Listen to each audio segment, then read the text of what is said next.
राम राम जी, सुप्रभात। सभी लोग कैसे हैं? और मोटला भाई साहब बढ़िया? सब बढ़िया। जय श्री राम। जय श्री राम।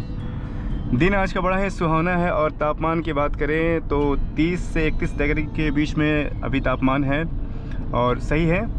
थोड़ा थोड़ा विटामिन डी भी लेना ज़रूरी है। इंडिया में कहते हैं वैसे क्या है ना कि विटामिन डी की थोड़ी सी कमी हो जाती है। फॉरेनर्स को देखो, खैर गोरे चित्ते ज़्यादा होते हैं तो उनको काले होने का कोई डर ही नहीं होता। हम जैसे काले चित्तों को थोड़ा सा डर रहता है कि रंग कहीं बदल ना जाए धूप में बैठने से। पर विटामिन डी की आवश्यकता बहुत ही ज़रूरी है। सूर्य देव जी की रोशनी ज़रूर से आप लोग लें। हड्डियाँ मजबूत रहनी ज़रूरी है। और इंडिया के एक सर्वे में निकला है कि इंडिया में विटामिन डी की जो डेफिशिएंसी है, मतलब विटामिन डी की जो कमी है वो बहुत लोगों में पाई गई है।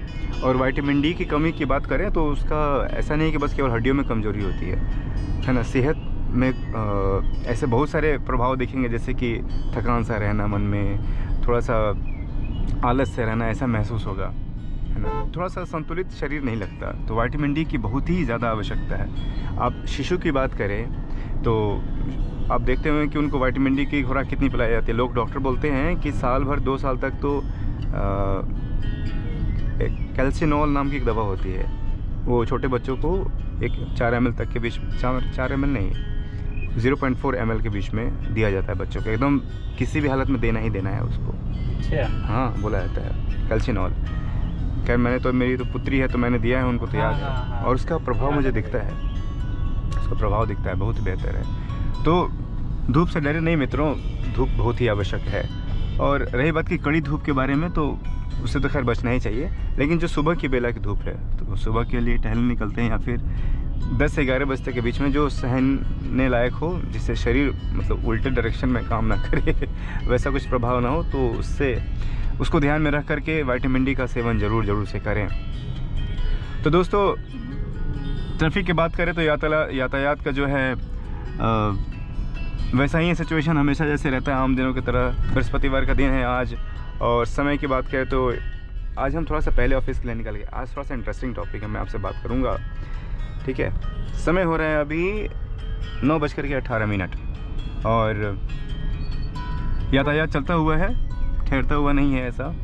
और अभी का वैसे समय क्या है ना कि अगर आप 9 बजे के आसपास में निकले गौर सिटी से भी, तो काफ़ी ट्रैफिक निकलता है अभिषेक, क्योंकि मोस्टली लोग का जो ऑफिस टाइमिंग रहता है वो पीक टाइमिंग रहता है। तो 8:30 से लेकर के 10:30 तक का, 10:30 से 11 बजे तक का आपको, मतलब 8:30 बजे से आप शुरू कर दें तो ट्रैफिक अच्छा मिलना शुरू होता है। क्योंकि आप देखिए ना फ्लैट्स की कैसी, फ्लैट्स का मतलब कितने सारे गांव एक ही जगह पे बने हुए और जैसे हम कहते हैं कि फ्लैट्स क्या है कि, और गौर सिटी की अगर बात करें स्पेशली, तो ऐसा लगता है ना मुझे कि ये कंक्रीट का जंगल है। ऐसा लगता है ना कि अगर आप अंदर में जाओगे तो लगे कि फ्लैट्स आपके ऊपर गिर जाएंगे इतना ज़्यादा भराव है, इतना ज़्यादा भराव। तो ये है दोस्तों तापमान के बारे में और मौसम के बारे में। तो मौसम की सूचना इतने ही तक सीमित रखते हैं और आगे बढ़ते हैं कुछ और भी कहना है आपको मोटला साहब? नहीं, काफ़ी आज आपने गोबर लगा रखा है, क्या बात है? कुछ स्पेशल आज? हाँ, थोड़ा सा अच्छा है ना वीडियो इससे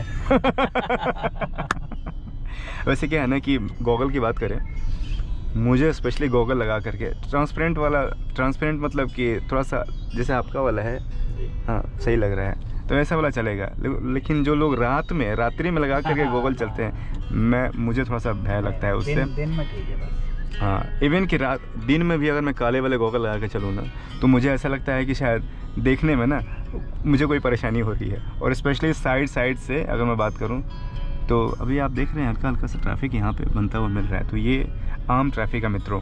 इस समय हालांकि हम यहाँ से गुजरते नहीं हैं, हमारा जनरली टाइम रहता है 11:30 बजे के बाद ही, है ना, 11 साढ़े 11 के बाद ही हम यहाँ से गुजरते हैं। तो ट्रैफिक यहाँ पे मिलेगा। जैसे अभी आप देख पा रहे होंगे ना, तो मोटला साहब आपको हमेशा जो बताते रहते हैं कि रास्ता आगे जाकर थोड़ा सा संकीर्ण हो गया है। और संकीर्ण से ज़्यादा तकलीफ ही नहीं है, वहाँ पे जो खड्डे पड़े हुए हैं, इस वजह से लोग गाड़ियाँ अपनी धीमी गति से वहाँ चलाते हैं ताकि सस्पेंशन पे ज़्यादा प्रेशर न पड़े करके और जो खाया हुआ वो पेट में संतुलित मात्रा में संतुलन बना करके रखे। अच्छा, खाने की बात करें क्या अभिषेक, तो आम जिंदगी में यही है कि जैसे गांव में होता है कि आप थोड़ा सुबह में जल्दी खा लो। जैसे चिड़ियों के जगने से पहले खाट छोड़ उठ गया किसान, सुना आपने? ये बहुत बढ़िया इसके ऊपर पंक्ति है, कभी सुनाएंगे आपको। कविता है बहुत सुंदर, जो हमने मुझे लगता है कि चौथी या पाँचवीं कक्षा में पढ़ी थी। बहुत ही सुंदर है, बहुत सुंदर है। हवाहू हवा में बसंती हवाहू सुना है आपने? हाँ ये सुना है। अरे तो बहुत ही फेमस। कितना फेमस है ये। शायद ये दिनकर जी कौन सी क्लास में थी? ये पाँचवीं कक्षा में शायद। हाँ, बट याद हो गई थी। हाँ, बहुत ही सुंदर है और इसका भावार्थ ही बड़ा सुंदर है। तो मित्रों, आपके मन में भी कोई ऐसा हो कविता, ऐसी कविता हो जो आप चाहते हैं कि हम उसको बोलें, तो आप ज़रूर से अपने विचारों को शेयर करें हमें कमेंट सेक्शन में। हम ज़रूर से उसके ऊपर विचार करेंगे और करेंगे। और वैसे क्या है ना कि हम जो भी वीडियोस बनाते हैं ना दोस्तों, मकसद यही रहता है कि ड्राइविंग आपका इतना प्लेजेंट हो, जब आप सुने, स्पेशली जब ड्राइविंग आप कर रहे हो ना, तभी आप सुने। क्योंकि आम जो ड्राइविंग समय है यहाँ पे 1 घंटा तो रहता ही रहता है। क्या बोलते हैं मोटला साहब? 1 घंटा तो रहता ही रहता है। नहीं, घर पे आप जब फ्री है तब भी सुने। नहीं, घर पे भी सुने, लेकिन मैं घर पे इसलिए नहीं कह रहा कि क्योंकि घर पे और भी सारे ज़रूरत की चीज़ें, अपने परिवार के साथ ज़्यादा समय दें आप। हाँ। वो ज़्यादा सुंदर है ना। और हम जैसे बावड़ों की बात हम करते रहते हैं। बावड़े इसलिए बोल रहे हैं क्योंकि हम भी क्या है, समय का सदुपयोग करते रहते हैं मित्रों यहाँ पे, और कोशिश करते हैं जो हमारे पास में जो भी टूटा फूटा जो नॉलेज है, जो हम पढ़ के लेते रहते हैं और अपने अनुभव में हमने उसको रखा हुआ है, जो हमने एक्सपीरियंस करा है, उसको हम आपके बीच में साझा करें। और ये हम भी उम्मीद करते हैं कि आपके अंदर जो अनुभव है उसको भी आप हमारे साथ में साझा करें। बड़ा ही आनंद लगेगा, बड़ा ही अच्छा लगेगा। जो भी आपके सुझाव हो वो ज़रूर से आप लिखें, कोई भी झिझक नहीं है उसमें, ठीक है। और हम हैं वैसे कॉर्पोरेट एम्प्लॉय, निजी संस्थान में कार्यरत कर्मचारी। बढ़िया लगा सुनने में? बढ़िया। तो निजी संस्थान में कार्यरत कर्मचारी हम हैं। सरकारी संस्थानों में कार्यरत कर्मचारी भी सुन सकते हैं इसको, और साथ में निजी संस्थानों में कार्यरत कर्मचारी भी इसको सुन सकते हैं। दोनों के लिए ही बड़ा बढ़िया लगेगा ये सुनने में। तो जो भी आपके पास में कोई विचार हो, कोई ऐसा मुद्दा हो जिसके ऊपर आप चाहते हैं कि हम बातचीत करें, हम डिस्कस करें, तो आप ज़रूर से शेयर करें। तो मित्रों, अभी 4 मूर्ति चौक पे हम पहुंच चुके हैं। अब देख रहे हैं कि ट्रैफिक माइल्ड सा है, ज़्यादा वैसे टाइट नहीं है, लेकिन इस समय के लिए सही है ट्रैफिक। क्या बोलते हो? हाँ, कोई ऐसा ज़्यादा सही है, सही है। लेकिन इस समय में जनरली हमने बताया ना कि हम ज़्यादा निकलते नहीं हैं इस समय पे। कभी कभार पहले ऑफिस जाना पड़ता है, तो मुझे लगता है कि 2-3 महीने बाद हम जा रहे हैं यहाँ से, है ना, तो वैसे जाना नहीं होता। तो दोस्तों, आज का कुछ स्पेशल टॉपिक है जो हम आपसे बातचीत करेंगे। अच्छा, उससे शुरुआत करने से पहले क्या है अभिषेक यार, जब भी मैं आवाज़ से निकलता हूँ ना अपने, तो पुत्री हमेशा ऐसे टाटा बाय बाय करती है ना, और कहती है कि मतलब ऐसा लगता है ना कि आप जल्दी से आइए, ऐसा वो बोलती है। बड़ा अच्छा लगता है। और बच्चे कितने कीमती हैं, क्या बोलते हैं उसके बारे में? कुदरत के। मैं भी जब आता हूँ तो बेटी से मैं बाय करता हूँ ना, तो वो हाथ तो हिला देती है, पर उसका जो चेहरा रहता है, वो ऐसा लगता है कि हल्की सी वो खुश नहीं है मुझे ज़्यादा देख के। तो पापा मेरे साथ ही रहिए आपके लिए। बच्चों का भी एक अलग ही प्यार है। तो दोस्तों, आज का जो मुद्दा हमने सोचा हुआ था ना कि बच्चे के बारे में ही बातचीत करें। जैसे मैं निकला आवाज़ से, तो अच्छा एक और बात बताऊं दोस्तों आपको कि ऐसा कुछ हम प्लान नहीं करते कि आज क्या बातचीत करेंगे। ऐसा कुछ प्लान को हिंदी में क्या बोलते हैं? ऐसा कुछ, चलो प्लान ही बोलते हैं। ऐसा कुछ हमारा विचार नहीं, हाँ, विचार नहीं रहता कि आज हम क्या बातचीत करेंगे। निकलते समय जो ध्यान में आया, या फिर जो, अच्छा यहाँ पे देखिए हल्का सा ट्रैफिक रहता है, क्योंकि यू टर्न ले करके यहाँ से फिर परथला की तरफ में हमें बढ़ना होता है। तो यहाँ से आपको हल्का सा ट्रैफिक दिखाई देगा, लेकिन चलता हुआ। लेकिन ऐसा ट्रैफिक जनरली आप देखते होंगे कि हमारे वीडियोस में आपको नहीं दिखता होगा, क्योंकि वही 11 बजे के बाद से ये हल्का ट्रैफिक हो जाता है यहाँ पे, मतलब यातायात से यहाँ पे चलता रहता है। तो अच्छा, ये देखिए ऑटोज़ में, शेयरिंग ऑटोज़ में कैसे बाहर लटक करके लोग जाते हैं। ये थोड़ा सा मुझे भय वाला लगता है, थोड़ा सा अजीब सा लगता है मुझे देखने में। ये थोड़ा सा, जो भी मित्र लोग हैं हमारे, जो टैक्सी वाले लोग हैं, थोड़ा सा इस सब चीज़ों का ध्यान रखें। और जो सज्जन लोग भी, अच्छा बहुत लोगों का क्या है अभिषेक कि लैपटॉप गिर जाता है। हाँ, कुछ दिन पहले देखा आपने, शायद हम लोग, हमारे सामने ही हुआ था कि किसी का बैग गिर गया वहाँ पे, हाँ, है ना। उसने इतनी तेजी से इतना तेजी से कि उसका बैग गिर गया, भारी झटके से जो है। हाँ, झटके से क्या है ना कि उन्होंने, जो टैक्सी वाले थे, और एक सावधानी आप और बरतें कि जब आप ऑटो में चल रहे हैं और आप बाहर की साइड बैठे हैं, साइड में बैठे हैं, और जिस तरफ आप बैठे हैं उस तरफ फोन करके ना बैठे। हाँ, फोन करके, फोन और पर्स। क्योंकि क्या होता है ना, ये जो गलत प्रवृत्ति के लोग हैं वो आपका झपटा मार के निकल सकते हैं और आपको पता भी नहीं चलेगा। पता भी नहीं चलेगा और आप कुछ कर भी नहीं पाएंगे, क्योंकि वो बाइक पे होते हैं, वो निकल जाएंगे, आप नहीं पकड़ पाएंगे। अच्छा, बहुत बार क्या होता है ना विषय कि जैसे कि हल्का हल्का ट्रैफिक रहता है ना, तो उस टाइम पे क्या है कि ध्यान हमारा ऑफिस के काम के लिए लगा रहता है, उस पर भी हम कुछ बात करेंगे अभी। तो ऑफिस के लिए ध्यान रहता है, तो क्या हो रहा है हल्का फुल्का, क्योंकि भीड़ की वजह से वो ध्यान नहीं रहता उतना, भीड़ की वजह से ध्यान नहीं रहता उतना, तो उससे कब निकल गया कब क्या हुआ पता ही नहीं चलता। अच्छा, फ़ोन भी देखते हैं कि आजकल पॉकेट भी छोटे होने लगे, पॉकेट। हाँ। जीन्स के भी जो पॉकेट है इसके छोटे हो गए हल्के, तो उसमें फ़ोन बड़े बड़े साइज तो उतने ही है, फ़ोन बड़े हो गए हैं।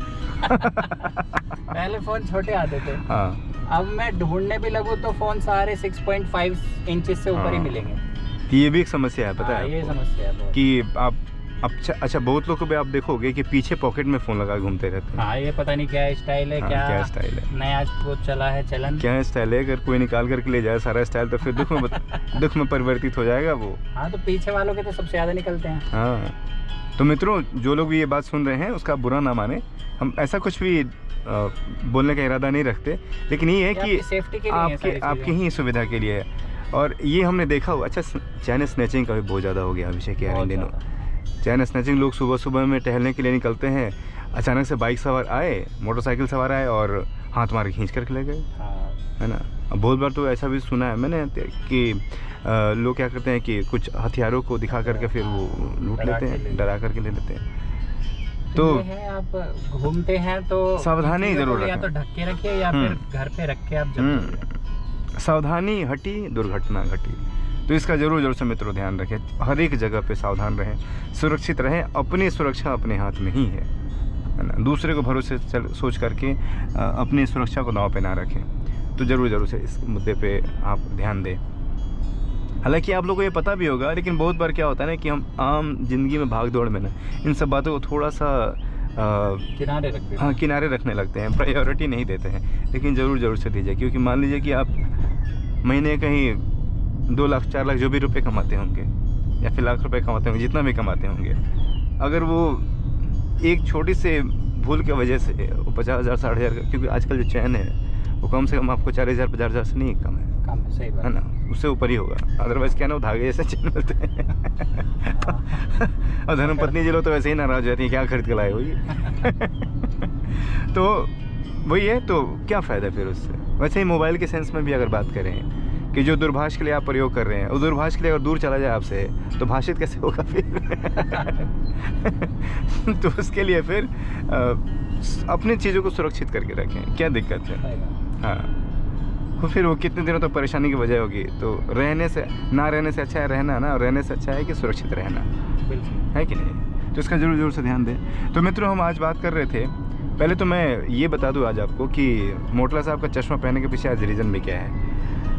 जैसे हमने कल बातचीत करा था ना कि हमारी एक सहपाठी हैं, उनका जन्म दिवस था, काफ़ी बेहतरीन हमने सेलिब्रेट किया। अच्छा, ऑफिस में क्या है ना, बीच में एक ग्रीनरीज है दोस्तों, वो इतना अच्छा बना रखा उन लोगों ने, ऑफिस वालों ने। बहुत बहुत धन्यवाद कार्यालय के जो भी जो एडमिन लोग होते हैं, एडमिन को हिंदी में क्या बोलते हैं, जो सारी चीज़ों को मतलब ये व्यवस्थित करते हैं, सब चीज़ों को। एडमिन क्या होता है मित्रों कि एडमिन एक डिपार्टमेंट होता है जिसमें जिसका ये दायित्व होता है कि ऑफिस के सारी चीज़ों को, सजावट, हाँ, सब चीज़ों को, मतलब फैसिलिटीज़ जो भी होती है ना आपके कार्यालय में, जैसे कि साफ स्वच्छता, हाँ, साफ स्वच्छता का ध्यान रखवाना, आपके लिए अच्छे से बैठने की व्यवस्था, एसी की सर्विसेज, बहुत बड़ा रोल होता है उनका भी। आप कुछ कहना चाहेंगे एडमिनिस्ट्रेशन के बारे में कुछ आपका? बहुत ही अच्छा रोल है उनका, और कंपनी की जो भी हम प्रभावित होते अंदर घुसते टाइम जो भी हमें दिखता है चीज़ें, वो सब एडमिन ही मैनेज करते हैं। हाँ, एडमिन ही मैनेज करते हैं। तो जो भी ये लोग अगर सुन रहे होंगे जो एडमिन में काम करते हैं, उन लोग को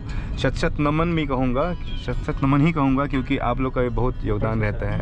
हाँ, आप लोग का भी बहुत योगदान रहता है, आप लोग का ही योगदान रहता है मैं कहूँगा, तभी हम अच्छे से काम कर पाते हैं वहाँ, है कि नहीं। क्योंकि हमारे लिए आप कहाँ नहीं जाते हो, क्या क्या नहीं करते हो, कितने वेंडर से बैठ कर के बातचीत करते हो। वेंडर मतलब क्या होता है दोस्तों कि कोई टेबल कुर्सी ही लेना है तो 10 तरह के लोगों से बातचीत करना है, बढ़िया कुर्सी मिले, बढ़िया टेबल मिले, हाँ, अच्छे अच्छी गुणवत्ता की हो वो, जिससे कि कर्मचारी को बैठ के काम करने में कोई तकलीफ ही ना हो। इन सब चीज़ों का ध्यान रखते हैं, उसके लिए आपको सैल्यूट है, बहुत बहुत धन्यवाद आपको। आप ऐसे ही अच्छे से काम करते रहिए और आपके अच्छे से ही व्यवस्था करने पे हम अच्छा फिर और काम कर पाते हैं। तो दोस्तों वापस आते हैं उस पर। तो कल जन्म दिवस था, तो कल हमने ऐसे ही बैठते बैठते फिर बातचीत में शुरू हुआ, वही अपने ऑफिस के भोजनालय में कार्यालय के भोजनालय में कैफेटेरिया जिसको बोलते हैं। तो वहाँ पे बैठे बैठे फिर हमने सोचा चलो एक वैसे अपनी ड्यूटी शुरू होती है ना, तो एक काम करते हैं कि छोटा सा एक फ़िल्म देख लेते हैं, क्योंकि मुझे लगता है कि सिनेमा हॉल में गए हुए 3-4 साल हो गया मुझे। हाँ 21 में गया था मैं, 21 सितंबर, अच्छा इसी महीने में लगता है मैं गया था शायद, सितंबर अक्टूबर में ही गया था शायद। हाँ अक्टूबर में गया था। तो पूरा मुझे ऑलमोस्ट 2 महीने के आसपास हो गए। ऑलमोस्ट ऐसे बोल रहे हो, लगता है कि कितने साल बीत गए। सुन रहे हैं मित्रों, ऑलमोस्ट 2 महीने, इसका मतलब है कि आप ज़्यादा परिचित हैं फिर सिनेमा हॉलों से। सिनेमा हॉल का खैर दोस्तों अपना ही आनंद है। और इसके ऊपर जब हम फिल्म देख करके आएंगे, फिर हम कौन सी फिल्म देखने जा रहे हैं हम तभी आपको बताएंगे, और फिल्म के बारे में भी थोड़ी सी हास्यप्रद चीज़ें जो भी होंगी उसकी, ताकि आप एंटरटेन हो और आपको आनंद आए सुन करके ये रोमांचक कथा फिल्मों का। और कैसा अनुभव रहा हमारा, स्पेशली मेरा क्या अनुभव रहा इतने सालों बाद, कैसा थिएटर मुझे दिखा और पहले थिएटर कैसे हुआ करते थे, उसके बारे में भी हम चर्चा करेंगे। बड़ा ही रोमांचक रहेगा, तो ज़रूर से देखिएगा अगली वीडियो, बहुत ही आनंदमय आपको दिखेगा। तो वही है दोस्तों, तो आज के सजावट का मेन जो चश्मे जो आप देख रहे हैं इस सजावट का मेन मकसद वही है ताकि हम थोड़े से अच्छे दिख करके जाए। वैसे अच्छा भी दिखना चाहिए, क्या है ना कि सारा ये ब्रेन गेम है, आपके मस्तिष्क का ये सारा ये खेल है कि जितना आप अपने आप को कॉन्फिडेंट समझते हैं, आप सारे काम कॉन्फिडेंट करते हैं। फिर तो दिमाग को कभी भी अपने आप को नीचा ना समझे। काले गोरे का भेद नहीं, हर दिल से हमारा नाता है। और भारत का रहने वाला हूँ, भारत की बात बताता हूँ। ऐसा कुछ नहीं है, सारे देश की बात बताऊँगा जो भी अनुभव है मुझे, लेकिन भारत का रहने वाला हूँ सबसे पहले।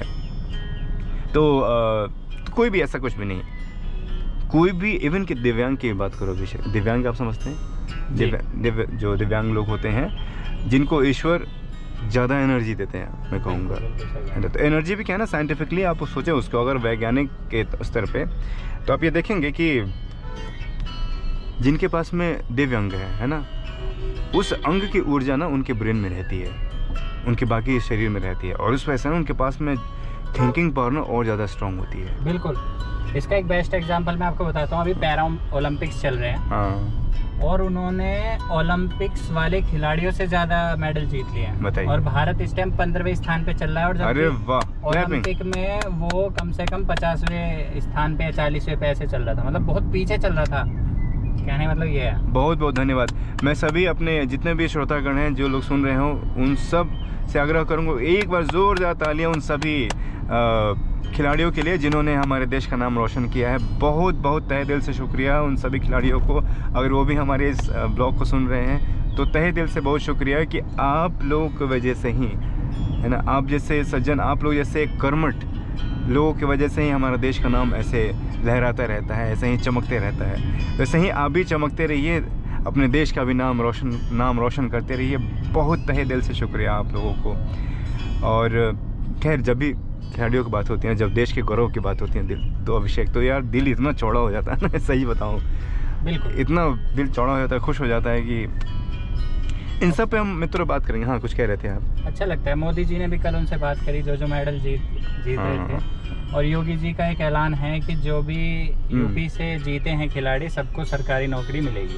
अरे वाह वाह वाह, फिर से एक बार जोरदार तालियां। बहुत बढ़िया, बहुत बढ़िया, बहुत बढ़िया। अब वो चाहते, उनको देना भी चाहिए। हाँ, वो उसके हकदार भी हैं। बिल्कुल, मैं लायक नहीं कहूँगा, मैं कहूँगा हकदार हैं उसके, वो उनको देना चाहिए। मेहनत करी है उन्होंने, मेहनत करी है।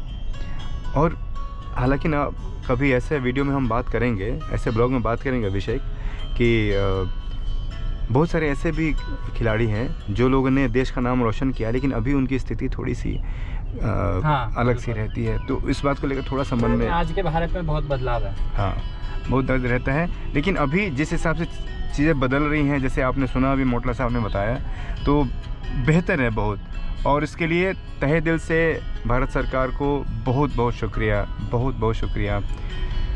तो दोस्तों आइए, आप देख पा रहे हैं अभी ट्रैफिक की हालत, चलता हुआ ट्रैफिक है। ऑफिस आवर्स है तो ऐसा ही आपको ट्रैफिक मिलेगा, चाहे आप गुरुग्राम में रहें, चाहे आप अच्छा मुंबई की बात नहीं कर रहा गुरुग्राम में रहें, क्योंकि मुंबई अभी हमारे थोड़े दिन पहले ना हमारे मित्र गए हुए थे, समझे। कह रहे थे भैया अगर आप दिल्ली के रहने वाले हो और आप मुंबई में चले गए तो आपको कपड़ा आयरन करने की ज़रूरत नहीं है। मैंने कहा क्यों, ऐसा क्यों कह रहे हैं आप? क्योंकि अगर आप कपड़ा आयरन करके निकले और लोकल में जाते हैं तो एक बार पहले धुल जाता है पसीने से उसके बाद से आयरन भी हो जाता है लोगों के चिपकने से, तो इतने सारे क्रीच बन जाते हैं उसके ऊपर कि फिर आप आयरन करना ही भूल जाएंगे फिर तो आयरन के खर्चे कम है वहाँ क्योंकि अगर आप अपने खुद के गाड़ियों से निकल रहे हैं, वाहन से निकल रहे हैं, फिर तो आप, इसका मतलब है समय आपके पास बहुत ज़्यादा है क्योंकि वहाँ पे ट्रैफिक कितना है मित्रों।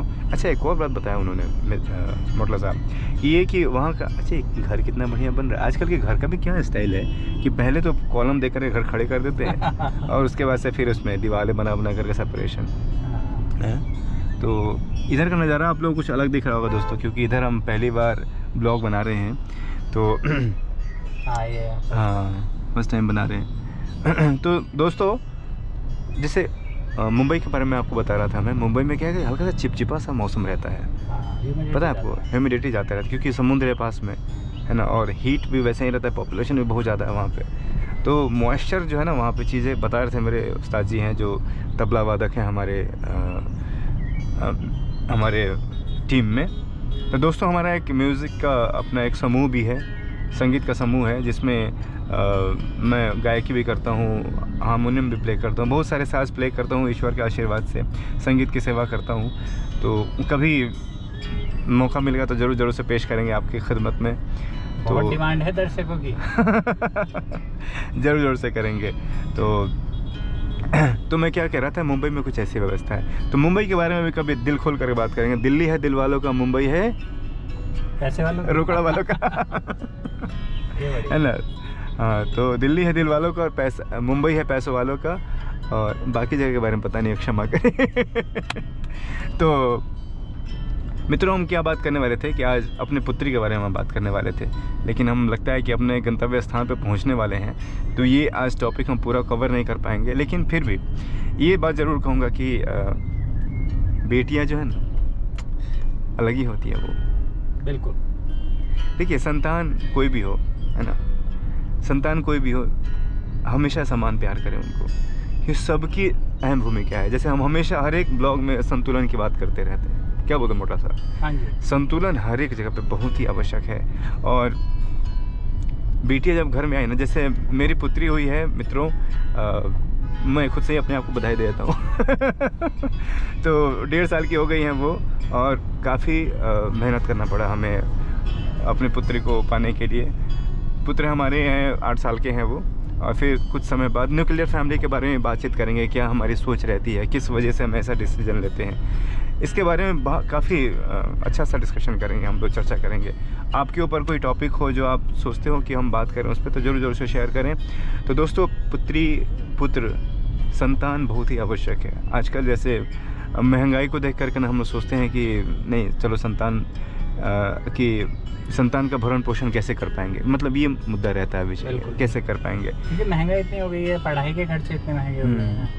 अच्छा सरकार को ना इस पर भी थोड़ा काम करना चाहिए, पढ़ाई पे एजुकेशन इतना महंगा हो गया ना कि अब जैसे देखिए मेरे बच्चे का ही है, मतलब 10,000 रुपये महीना मैं देता हूँ, और मैं अगर अपने एक आदमी की सैलरी तो एक बच्चे की फीस में जा रही है, बहुत ज़्यादा है हमारे साथ। इसके लिए ज़रूर से सोचें। अच्छा स्कूल के जो प्रिंसिपल लोग हैं उन लोगों से मैं भी आग्रह करूँगा कि फैसिलिटीज़ में थोड़ी सी कमी कर दें, पढ़ाई में कोई कमी ना करें। जैसे मान लो क्लासरूम में आपको AC रहना चाहिए, ये है वो है, इसकी आवश्यकता थोड़ी नहीं होनी चाहिए, क्योंकि जो लोग पहले से पढ़े हैं बिना AC का वो लोग अच्छे नहीं बने हैं।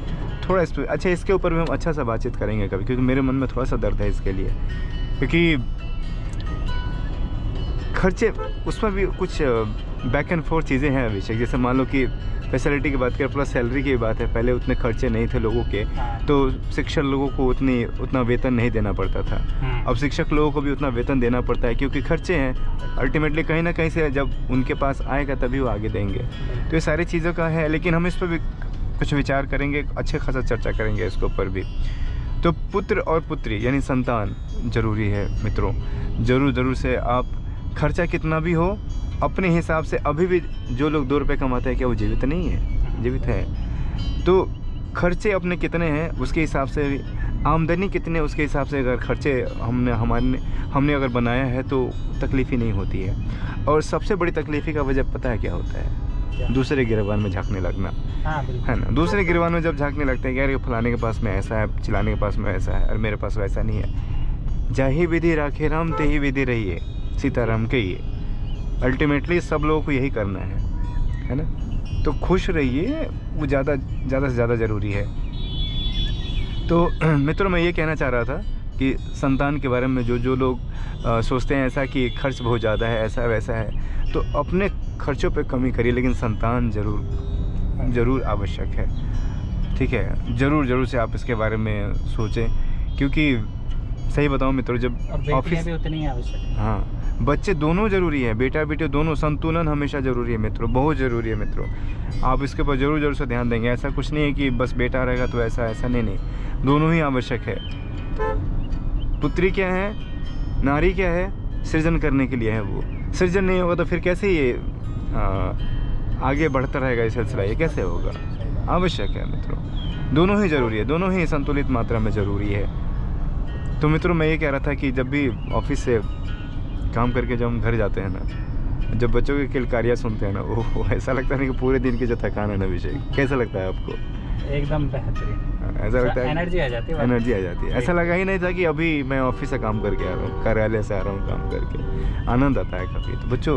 तो बच्चों की उपस्थिति घर में, एक मैंने सोशल मीडिया पे पिक्चर देखी, हाँ मतलब एक फ़ोटो देखा, उसमें उन्होंने किया हुआ था कि ऑफिस जाते टाइम हमारी बैटरी फुल रहती है, ऑफिस से आते टाइम एकदम डाउन हो जाती है, और जैसे ही घर में घुस के बच्चों को देखते हैं तुरंत बैटरी फुल हो जाती है। जिसने भी वो पोस्ट डाला हो उसको बहुत तहे दिल से शुक्रिया, बहुत धन्यवाद इस बात को उजागर करने के लिए। और ये बात मित्रों एकदम सत्य है। जो लोग ये सोचते हैं ना कि अच्छा, बहुत लोग ऐसा भी सोचते हैं बच्चे बड़े थोड़े से अलग होते हैं, उनको संभालना, ऐसा करना, उनकी पॉटी साफ करना। मैं ज़रूर एक बात बताऊँ, ये जितनी चीज़ें हैं ना कुछ समय के लिए होती है, लेकिन इसमें जो आपका प्रेम रहता है ना, और यही बॉन्डिंग होता है बच्चों के साथ में, कि मेरे माता पिता मेरे लिए बिल्कुल भी घृणा नहीं करते, है ना। चाहे मैं कहीं भी पॉटी कर दूँ, उनके वस्त्र पे पॉटी कर दूँ, चाहे कहीं भी बिस्तर पे कर दूँ, है ना, तो वो घृणा नहीं करते, है ना। तो दोस्तों मित्रों कभी भी ऐसा नहीं, वो जो एक बॉन्डिंग होती है ना बहुत ही अलग होती है। और इन्हीं सब बातों को ना जब वो बड़े हो जाते हैं ना तो आप मिस करते हैं। फिर हमारी एक भाभी जी है, उनका ये कहना है उनके दोनों बच्चे नौकरी में लग गए, है ना। हाँ, सरकारी कार्य में वो कार्यरत हो गए। तो वहाँ पे कहते हैं क्या कि विकास जी ऐसा लगता है ना कि घर में वो चादर जो है ना एकदम ऐसे बिछे से रहते हैं, घर में सारा सामान जो इतना दर्द लगता है ना सुन करके।